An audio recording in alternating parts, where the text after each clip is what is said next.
All right, we're back here on CJAD 800. Mr. Sunshine is on the line. We've got a lot to talk about this morning with Vince Guzzo, the CEO of Cinema Guzzo, because, boy, did we ever have quite the holidays on the Quebec cinema front. First things first, we lost an iconic, beloved Quebec filmmaker. Jean Marc Vallée passed away suddenly. And, of course, also over the holidays, cinema's forced to shut down once again. Let's get Vince Guzzo on the program here. Hi, Vince. Welcome back.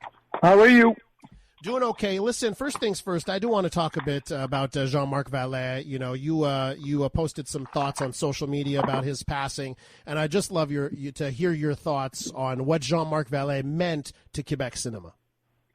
Look, I think he was one of the ones that proved the arguments that movie exhibitors often use, which is if you make movies that touch people, that they actually want to see, that they actually makes them, get an emotion, a feeling or something, they will come to see it. So, Quebecers are loyal to their people, to their creators, and he's one of those who learned English and left to LA because LA called him and said, "You're good enough to be, to make $50 million movies," and so forth and so forth. And so, it's a great loss for us. It's a great.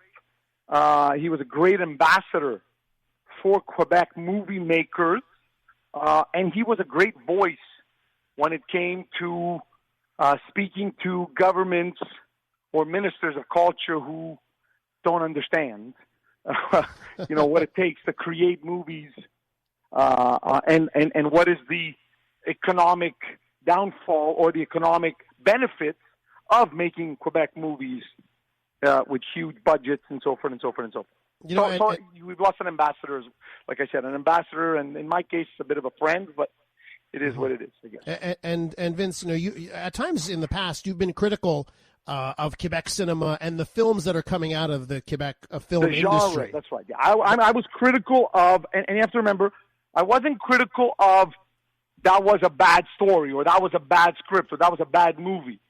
The question that is always asked to me every year is, hey, why was our market share at 21% and it's been lingering at 3, 4, 5% for the last 5, 6, 10 years? And I said, well, maybe if we made movies people want to see. Mm-hmm. In other words, let's stop making, call it old-style Woody Allen movies, let's say, to try and look like we're sophisticated, when at the end of the day, that's not what maybe our French-Canadian clientele wants to see. And so, but that was something that Jean Marc Vallée was good at doing both right. of those things, no. right? He was the opposite. Yeah. That's right. He was the opposite of, I want to win the award at a film festival. He was, I want people to see my movies. I want people to enjoy my artistic creation. And for him, it wasn't the award that was important. It was, his award was, I had 1 million Quebecers who went to see my movie.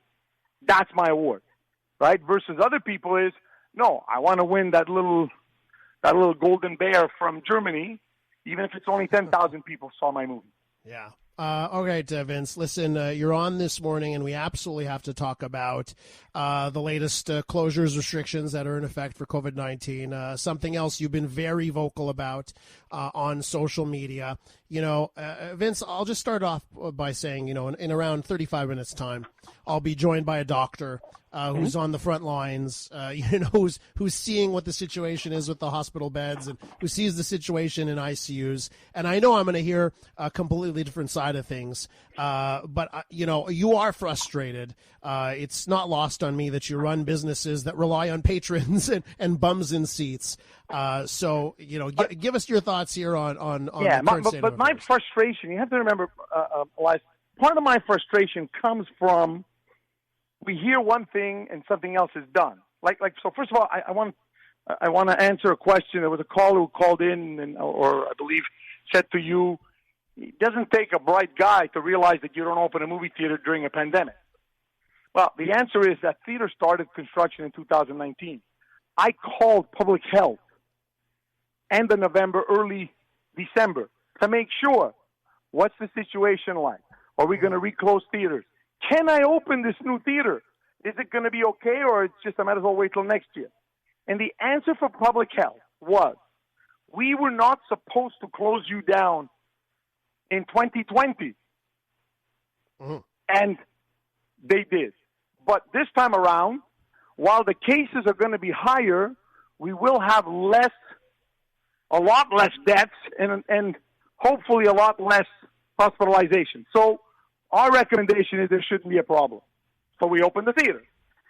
You have to realize that to open the theater, to get told the Thursday, we're dropping you to 50%. Okay, not a problem. But I want you to realize that when that was said, I said okay. And a bunch of live theater guys said, oh, that's not fair. And all of a sudden, 3 days later, they changed their tone and said, it's better you close us, you give us 100% subsidy for our box office, and we're going to be loyal and we're going to be solidarity with everybody. Mm-hmm. We instead said, but at 50% we can operate. It's not a problem. And so it's the incoherence that frustrates me, that angers me. It's not that COVID doesn't exist. COVID does exist. It's not that vaccines shouldn't be readily available. I'm okay with it. I'm double vaxxed.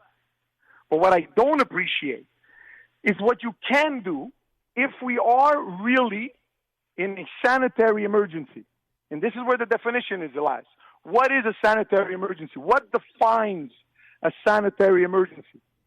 Is it, oops, for 30 years the government has been mismanaging hospitals, so now we have a sanitary emergency? Is it 5 deaths? Is it 10,000 deaths? What is it? Vince, right? Listen, we're with Vince Guzzo, CEO of Cinema Guzzo. But Vince, obviously I can bring up the retort here. Ontario's announced they're closing their cinemas too, And of course, the situation with Canadian healthcare, very different from the situation south of the border. In parts of Europe, they've gone with the same kind of restrictions that you've seen here. So, I get what you're saying, but at the same time, it's not just here in Quebec. There are other governments in Canada that have had to go with this measure, I understand, right? Elias, but it's because you didn't let me finish. The only thing I'm trying to conclude very quickly is sanitary emergencies are instilled in countries, in markets, and whatever, when there is a direct danger to the life of people, not when healthcare systems are crumbling, because they crumble all the time. And we've lived through them without sanitary emergencies, which means if we have a real sanitary emergency, and if vaccinating people is the only way out, they have the authority under sanitary emergency to obligate vaccination. Do it. Be a man, put your pants on, and get it done. Or else, shut up and leave me alone. And let me operate my business. The fact that now Ford closed down, okay? So it's not because Ford is more conservative than Legault is that he's more right. The truth of the matter is we have wasted too much time, too much energy on Bill 21, Bill 26, Minister of Hockey, Minister of Putin, and whatever, to not have done anything after wave 1s and 2, increase beds, to find a way to make work conditions better for hospitals and to attract people to that. Vince, I have to wrap up here, but I just want to ask you before I let you go, are you not worried you're going to be running out of any type of friend in the Quebec government? Because you've attacked Premier Legault, you've attacked the Health Minister, Christian Dubé. I saw you've been blocked by Nathalie Roy, the Culture Minister, on Twitter. The Three Stooges.